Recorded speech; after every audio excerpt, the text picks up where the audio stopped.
Oi, gente, boa noite.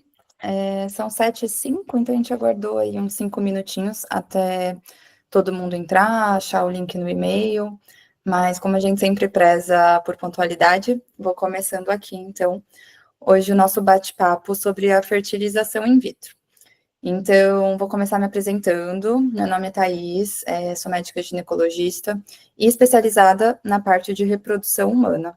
E aí, hoje a ideia é tirar todas as dúvidas, né, que vocês tenham, desde dúvidas teóricas quanto práticas, em relação à fertilização in vitro, ou carinhosamente, como a gente fala, a FIV. Né? Às vezes, muita gente que chega na consulta, eu fico falando FIV e a pessoa, mas o que é a FIV, né? Então, é como a gente carinhosamente chama fertilização in vitro. E o que é, né? É, na verdade, um tratamento de reprodução assistida em que a gente estimula os ovários para pegar a maior quantidade de óvulos possível, né? E aí a gente faz a captação desses óvulos em um centro cirúrgico e ao pegar o óvulo, a gente fecunda, né, fertiliza com o espermatozoide e aí forma um embrião. E aí esse embrião pode ser tanto guardado, né, congelado, ou transferido para dentro do útero. Então, de forma bem geral, essa é a FIV, né, porque a fertilização é feita in vitro e não in vivo, né. E aí, assim, muita gente acho que fica na dúvida, será que a FIV é para mim? Então, para quem que geralmente a gente indica? Primeiro, casais homoafetivos, né? Então, é um jeito da gente conseguir que esses casais, né, consigam aí gestar. É muito comum, né, em casal homoafetivo feminino, às vezes uma mulher, a gente pega os óvulos dela e aí forma um embrião com sêmen de doador e coloca no útero da outra. Então, isso é muito comum. A FIV veio para ajudar esses casais. Em casal heterossexual que tem história de infertilidade, então tá tentando engravidar e não tá dando certo por algum motivo, às vezes a gente acaba indicando a fertilização in vitro. Casos de produção independente, então quem quer, né, ser mãe independente, então de estar com uma parceria, e então a gente consegue, através de coleta de óvulos, banco de sêmen, permitir essa gestação. E para quem não quer engravidar agora, né, quer formar o embriãozinho, quer deixar guardado, mas às vezes o casal não quer agora, né, já engravidar. E aí fica armazenado para posterioridade. E aí eu sempre começo, até na consulta, eu explico primeiro o que é o normal e eu falo que assim, a gente tem alguns checkpoints que tem que estar tudo alinhado para a gente conseguir uma gravidez. Então, primeira coisa, a gente precisa de um sêmen, né? Não tem jeito. Para formar o embrião tem que ter um sêmen, seja da parceria ou seja de um banco. E aí, então, um exame muito importante para avaliar o sêmen é o espermograma. Todo casal que vai, né, tá em investigação de infertilidade tem que fazer esse espermograma. Então, esse é o primeiro checkpoint que tem que estar tudo normal, né, para não ter dificuldade. O segundo checkpoint, eu falo que é a cavidade, né, dentro do útero. E aí a gente pede exame de esteroscopia, que é uma câmerazinha que olha dentro do útero e vai ver se tem mioma, se tem septo, se tem pólipo. E se tiver, a gente orienta a retirar para deixar o que a gente chama, né, casinha aí do embrião o mais preparada possível para recebê-lo. Terceiro checkpoint que tem que estar funcionando, a tuba, né? A tuba é responsável por pegar o óvulo e é onde ocorre o encontro com o espermatozoide. Se a tuba não está móvel, se a tuba não está legal, ou por acúmulo de líquido, ou por alguma aderência, ela não está funcionando bem, vai ter dificuldade de engravidar. Então, esse é o terceiro checkpoint.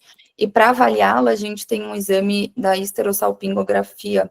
É um exame que a gente injeta um contraste no útero e vê se esse contraste vai para a barriga. Então, a gente vai saber se a trompa está permeável ou não, para saber se o líquido passa, o óvulo passa. E quarto, mas não menos importante, né? Acho que até o mais importante, é a questão do nosso estoque de óvulos, né? A reserva ovariana. Esse é um checkpoint importante também. Ou seja, a gente precisa ter uma mínima quantidade de óvulos para que a mulher consiga, né, ovular. quem não consegue ovular não vai conseguir engravidar. Então, é muito importante você ter uma mínima quantidade e ver se você está ovulando. Como que eu sei se eu estou ovulando ou não?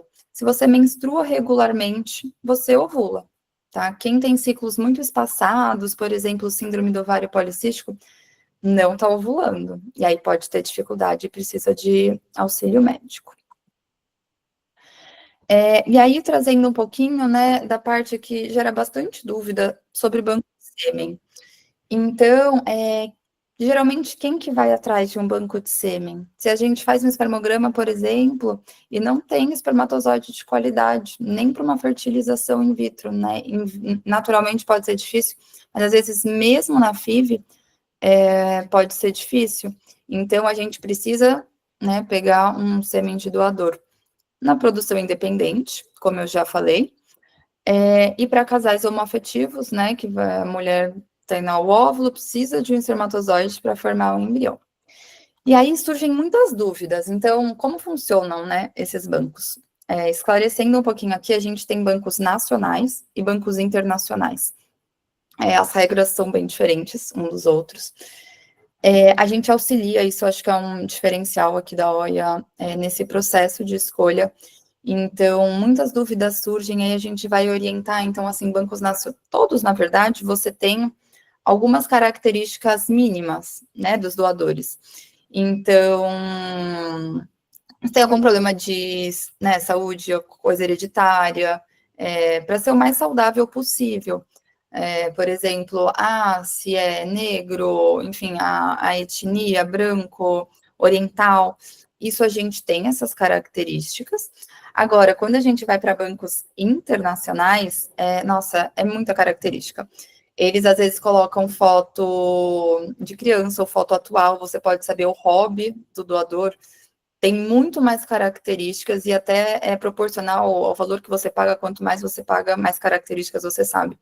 Às vezes até dificulta saber tanta coisa, não é todo mundo que quer tanta informação. Mas então a gente auxilia nesse processo, né? O Banco Nacional ele também chega mais rápido, o internacional tem um custo mais elevado e também tem o tempo, né? Às vezes até chegar ao Brasil demora um pouco, mas não mais que um mês também. Então tudo a gente consegue organizar. E aí essa escolha a gente vai auxiliando também. E aí, assim, quando a gente fala da infertilidade, quais são as principais causas, né? Primeiro que a gente sempre bate nessa tecla da questão da idade, porque a gente sabe que com a idade aumenta bastante, principalmente a idade da mulher, a partir dos 35, a curva, né, o aumento de alterações genéticas acaba sendo bastante, né? A cada ano que passa, esse aumento aumenta exponencialmente.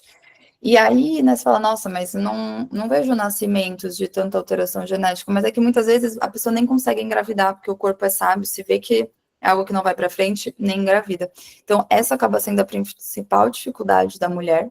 A gente tem fator masculino, né, como eu já comentei, então pode ter uma quantidade reduzida, ou às vezes até tem boa quantidade, mas eles não são móveis o bastante, ou tem morfologia que não é o ideal, então tudo isso é avaliado. Estilo de vida, então a gente sabe tabagismo, às vezes uma obesidade com síndrome metabólica, são coisas, né, quem às vezes come muito embutido, dietas muito inflamatórias, são coisas que podem também acabar comprometendo, e a gente, numa consulta, investiga tudo isso. A endometriose, né, que eu acho que hoje em dia, ainda bem que todo mundo está falando bastante, porque é uma principal causa, tá, de infertilidade, tanto por ela, às vezes, estar no ovário, aí compromete qualidade, quantidade, mas porque ela causa uma inflamação geral da pelve, e às vezes a gente tem umas, que a gente chama de, tipo, fibrose, e aí pode puxar um pouco a tuba, e a tuba não funcionar tão bem. Então, é muito comum a gente ter um fator tubário por causa de endometriose. Assim como outras doenças ginecológicas, por exemplo, mioma, adenomiose, aí que é a prima da endometriose. Então, tudo isso pode dificultar. E a questão da reserva ovariana, né? E aqui eu queria chamar um pouquinho de atenção. A reserva ovariana, ela também está muito ligada à idade, né? A quantidade de óvulos que a gente ainda tem. E aí, quanto menos, né, vai ficando mais difícil se a gente for fazer a fertilização in vitro, Quanto mais óvulos, mais chance. Então, né, a gente nunca quer deixar numa situação que vai ter essa menor quantidade. E aí, além da idade, eu queria trazer alguns alertas, né, que nem todo mundo sabe. Então, algo que é importante, doenças autoimunes, tá? Pode comprometer a reserva. Então, lúpus, Hashimoto, colite ulcerativa, tudo isso deve acender, né, um sinalzinho de alerta. Quem às vezes teve que passar por uma quimioterapia, né, também acontece. Então, são alguns sinais aí fora que não se fala tanto. E aí, tudo bem, identificamos, né, qual que é a indicação, seja infertilidade, casal homoafetivo, mas precisamos fazer uma FIV. Como que funciona? Então, a gente sempre começa na menstruação, tá? E aí, já adiantando algumas dúvidas.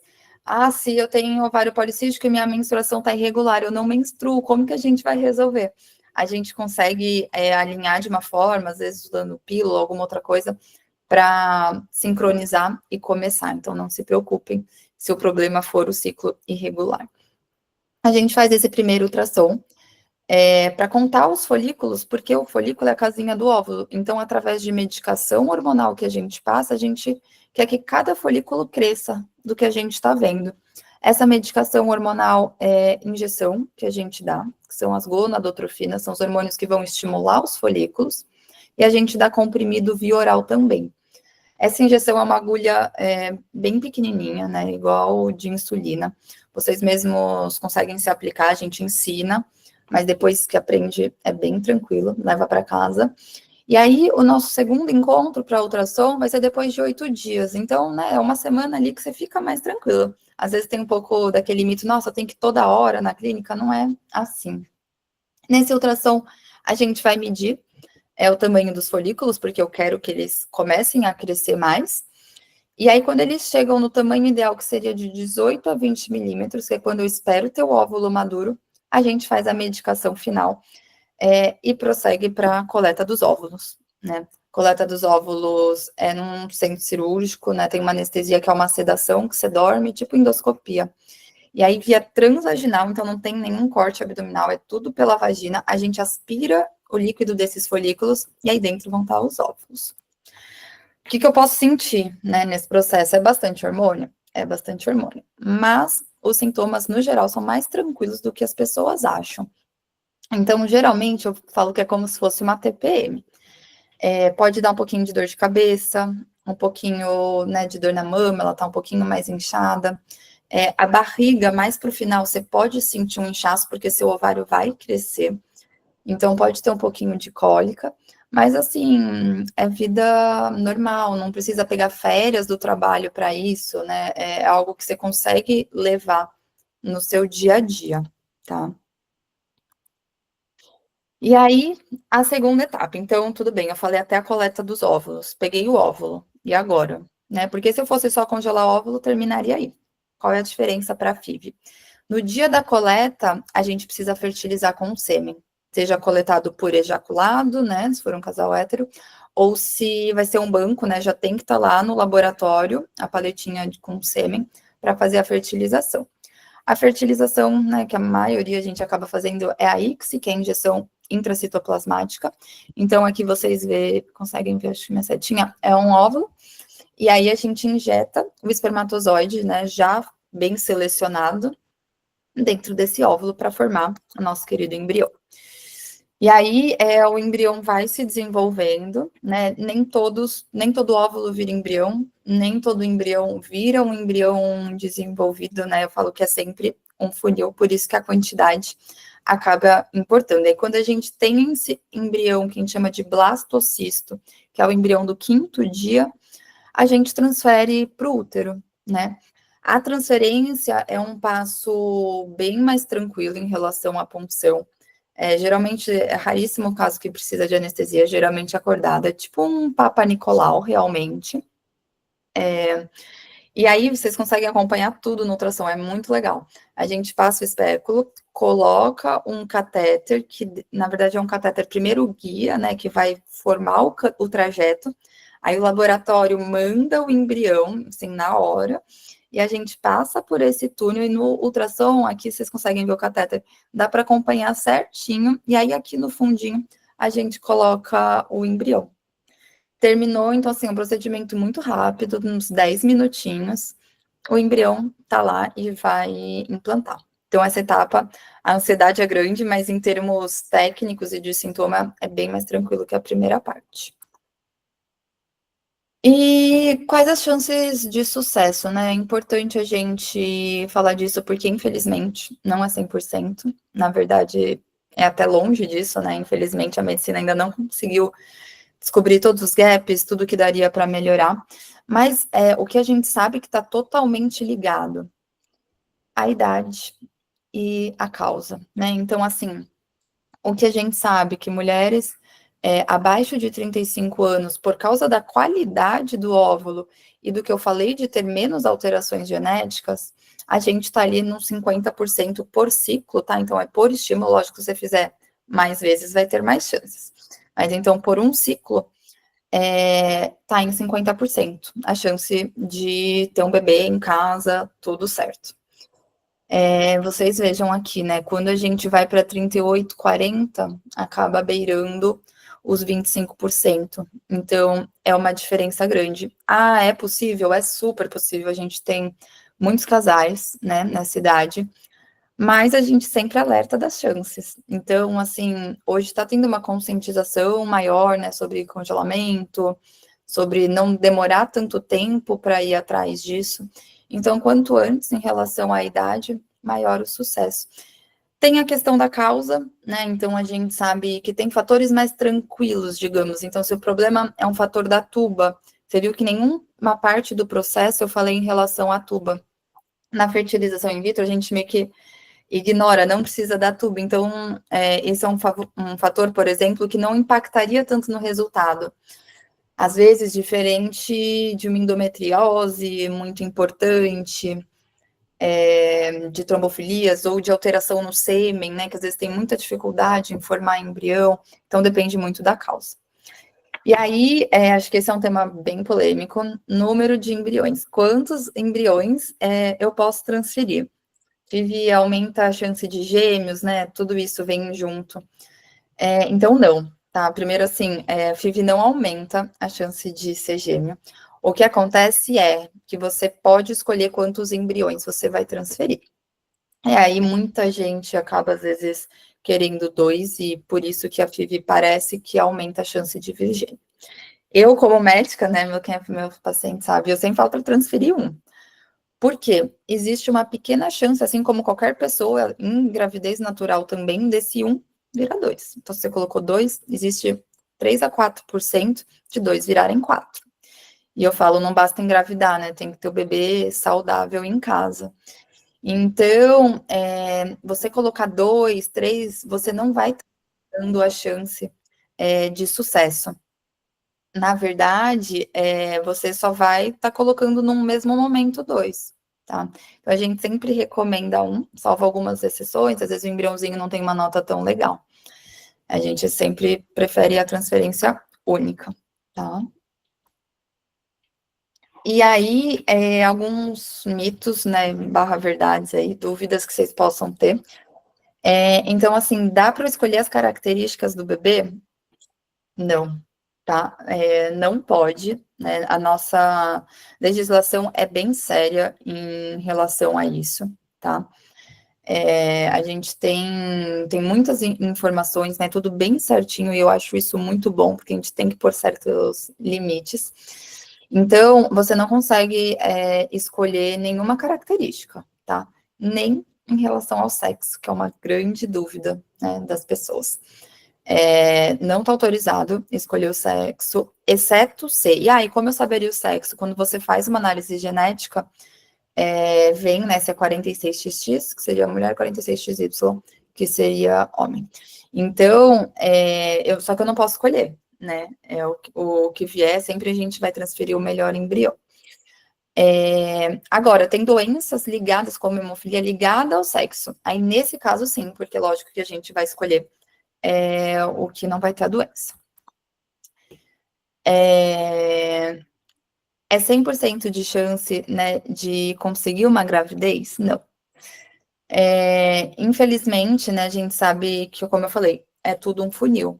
Então, assim, tem muita coisa que pode acontecer, muita coisa que a medicina ainda não conseguiu explicar.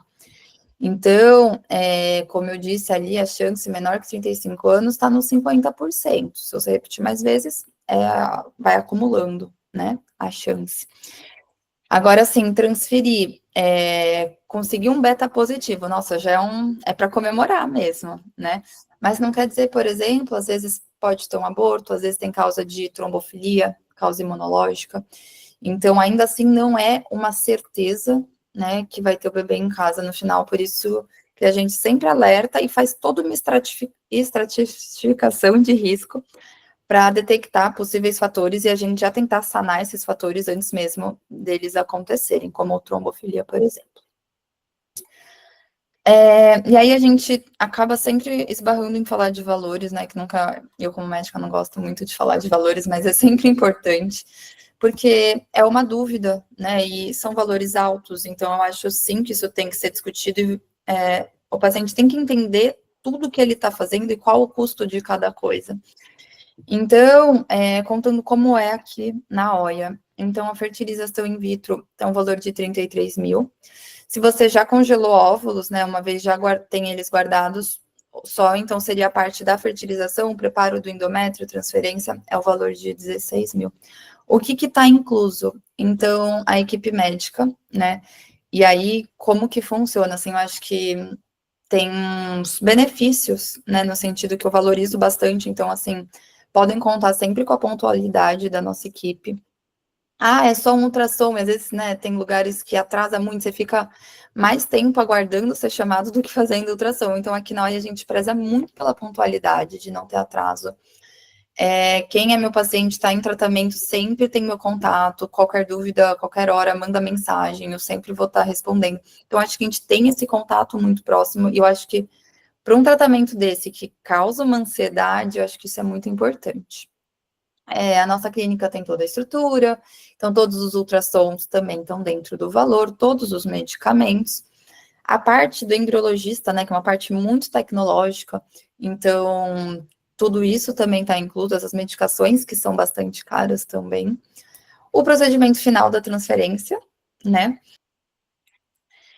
Então, acho que trazendo, né, de considerações finais, eu queria falar que a FIV não é a única opção, né, dentro da reprodução, na verdade, seria a instância mais alta. Então, a gente sempre primeiro vê assim, tem algo que eu possa fazer para conseguir uma gravidez natural? Às vezes, a gente acha o motivo do porquê não está dando certo e primeiro corrige e vai tentar naturalmente antes de partir para a FIV. Existem tratamentos também de reprodução assistida que são de baixa complexidade. E em muitos casos, eles cabem, por exemplo, na síndrome dos ovários policísticos, vocês já ouviram falar do namoro programado. Então, são tratamentos de mais baixa complexidade que muitas vezes estão indicados, tá? Então, é importante ter essa avaliação para entender qual tratamento vai trazer mais rápido o sucesso da gestação. Então, reforçando, né, que nem todas as pessoas vão passar por esse procedimento, e aí até falando, né, às vezes tem casal que não quer engravidar agora, então, assim, guarda o embrião, e não é porque guardou que vai ter que usar. Eu sempre falo assim, tenta engravidar natural, né, se o casal quiser. E aí, se não der certo, a gente tem embriãozinho guardado, né, às vezes de umidade anterior, com uma qualidade melhor. E reforçando que tem muitos caminhos da maternidade, né? E isso, assim, toda primeira consulta, eu tenho um tópico que eu falo que é o planejamento reprodutivo. E aí eu faço várias perguntas. E as perguntas geralmente são assim: qual seria o melhor caminho para você? Então, por exemplo, se você, né, no futuro não conseguir engravidar, isso te frustraria? Ou não, né? Acho que isso seria algo de lidar. Se isso vai te frustrar, você partiria para uma fertilização in vitro ou você adotaria? Né? Eu acho que são perguntas que a gente tem que fazer, tem que deixar refletir. Então, ou por exemplo, se o óvulo, né, a idade às vezes tá mais difícil de conseguir óvulo de boa qualidade, sem alteração genética. Eu aceitaria receber óvulos, né, uma ovorecepção, e aí de uma doadora que é mais jovem, e aí tem mais chance de dar certo. Então, assim, tem muitos caminhos para conseguir engravidar. Por isso que a gente fala, a FIV, ela amplia, né, muitos casais, casal hétero, casal homo, produção independente. Então, né, quem já está na menopausa aí com ovo-recepção consegue também pegar óvulos de doador e conseguir engravidar. Então, tem muitos caminhos. E eu falo que, às vezes, a gente precisa passar pelas coisas mais básicas até chegar num momento de, às vezes, precisar de uma ovo-recepção ou algo mais assim. Tem até casal que, às vezes, fala, ó, eu tô na fila para adotar, mas que no Brasil também isso é demorado. Então, estou na fila de adoção, enquanto isso eu vou tentando fazer a FIV, enfim, eu acho que isso é único, né, para cada um, e a gente sempre discute bastante essas possibilidades nas consultas. Tem esse QR Code que, se eu não me engano, já vai direto para o WhatsApp da equipe de contatos, da equipe de operações, tá bom? E podem tirar dúvidas, desde agendamento ou dúvidas do tratamento, valores, tudo isso vocês podem escanear aí o QR Code e entrar em contato. Espero que tenha sido produtivo. Agora eu acho que é a parte mais legal, na verdade, que são as dúvidas, né? Eu vi que tem algumas já no chat. Pode ser tanto pelo chat ou quem quiser falar aqui, né? Também acho, Glau. Fiquem à vontade. Perfeito, isso mesmo, doutora. Boa noite, pessoal, boa noite a todos, obrigada pela participação de todos vocês. Agora a gente vai para essa parte de tirar as dúvidas. Então, como a doutora falou, quem quiser participar online, basta clicar no ícone de mãozinha que tem aqui embaixo, no rodapé do Meet, e a gente libera o acesso para vocês participarem. Enquanto isso, eu vou para as perguntinhas que a gente já tem aqui na aba de anônimo, de pergunta anônima. E a primeira delas, doutor, é a seguinte: qual o exame para saber a qualidade e a quantidade da minha reserva ovariana?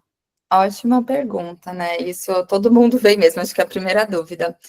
A quantidade tem 2 exames que a gente consegue fazer, que é o hormônio antimileriano, o AMH, que talvez alguém já tenha escutado falar, e a contagem de folículos antrais. O AMH é um exame de sangue, então é super fácil de ser coletado, não precisa de jejum. Aqui nós a gente até tem um serviço que vai uma enfermeira na sua casa, coleta o exame de sangue, e aí você tem uma consulta online para falar sobre o resultado, isso é bem legal. E na consulta, quando vocês vão presencial, a gente consegue fazer ultrassom e conta quantos folículos tem em cada ovário. E isso também é uma estimativa desse seu estoque de óvulos. Então, a quantidade a gente vê por aí. A qualidade, infelizmente, não tem nenhum exame que mensure. O que a gente tem são fatores de risco. Então, por exemplo, tabagismo, doenças autoimunes, isso pode afetar a qualidade, a idade, né, que é o principal fator, mas não tem nenhum exame que dê um número exato, concreto, tá? Perfeito, obrigada, doutora. A próxima pergunta quando existe caso de infertilidade, é preciso tentar outras técnicas antes da FIV ou eu posso escolher a FIV direto?